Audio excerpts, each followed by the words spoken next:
বন্ধুরা, আজ ভারত ও দক্ষিণ আফ্রিকার দলের মধ্যে প্রথম টি-20 ম্যাচটি বারাবাটি ক্রিকেট স্টেডিয়ামে খেলা হয়, যেখানে এই ম্যাচে দক্ষিণ আফ্রিকা টস জিতে প্রথমে বোলিং করার সিদ্ধান্ত নেয় এবং শুরুতেই তাদের এই সিদ্ধান্তটি দারুণ ফল দেয়, কারণ প্রথম ওভারের তৃতীয় বলেই শুভমান গিল মাত্র 4 রান করে লুঙ্গি এনগেডির বলে আউট হয়ে যান। এরপর ভারতের রান খুব ধীর গতিতে বাড়ছিল। 17 রানের মাথায় অধিনায়ক সূর্যকুমার যাদব 1-4-এর সাহায্যে মাত্র 12 রান করে লুঙ্গি এনগেডির শিকার হন। এরপর অভিষেক শর্মা ও সিম্পলার বলে মাত্র 17 রান করে আউট হয়ে যান। ফলে ম্যাচে ভারতের শুরুটা খুবই খারাপ ছিল, একের পর এক উইকেট পড়ছিল এবং রানও খুব কম গতিতে বাড়ছিল। এরপর তিলক বর্মা 26 রানে লুঙ্গি এনগেডির বলে আউট হন। এদিকে অক্ষর প্যাটেল খুব ধীর গতিতে খেলছিল, কিন্তু হার্দিক পান্ডিয়া ব্যাট করতে নামার পর ভারতের রান গতি আসে। তিনি এসে একের পর এক দুর্দান্ত শট খেলেন এবং ইনিংসে এগিয়ে নিয়ে যান, কিন্তু উইকেট পড়া থামেনি। 104 রানের মাথায় অক্ষর প্যাটেল 23 রানে আউট হন। এরপর শিবম দুবে ব্যাট করতে আসেন, কিন্তু 137 রানের মাথায় তিনি 11 রান করে আউট হয়ে যান এবং ভারতের অবস্থা আবার খারাপ হতে শুরু করে।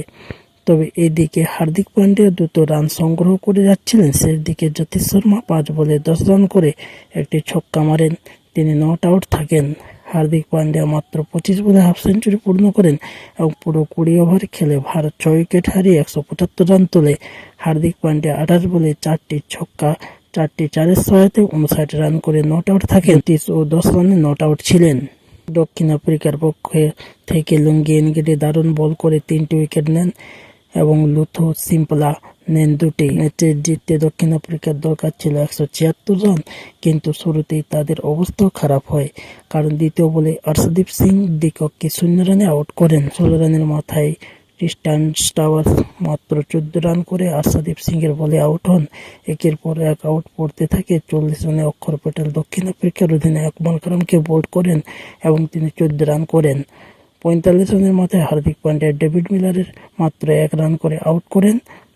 এরপর 50 রানের মাথায় বরুণ চক্রবর্তী পেরকই 5 রানে আউট করেন এবং অর্ধেক দল 50 রানের আগেই প্যাভিলিয়নে ফিরে যান। মার্কো জনসন কিছু বল ভালো শট খেললেও 12 রান করে বরুণ চক্রবর্তীর বলে বোল্ড হন। এরপর 68 রানে ডিভাল্ট বেভিস 22 রান করে বুমরার বলে আউট হয়ে যান। এরপর দক্ষিণ আফ্রিকার দরকার ছিল 98 বলে 108 রান এবং হাতে ছিল 3টি উইকেট। শেষ পর্যন্ত দক্ষিণ আফ্রিকা বড় ব্যবধানে হার মানে এবং ভারত সহজে প্রথম টি-20 ম্যাচটি 5 ম্যাচের সিরিজে 1-0-তে এগিয়ে যায়। আজকের ম্যাচে ভারত দারুণ বোলিং করেছে এবং হার্দিক পান্ডিয়া ব্যাট বল উভয় দিকে অসাধারণ পারফরমেন্স দেখিয়েছেন। তাই বন্ধুরা, আপনাদের যদি এই ভিডিওটি একটু ভালো লেগে থাকে আর হার্দিক পান্ডিয়াকে যদি আপনারা ভালোবেসে থাকেন, তাহলে অবশ্যই ভিডিওটিতে লাইক করে সাবস্ক্রাইব করে দেন।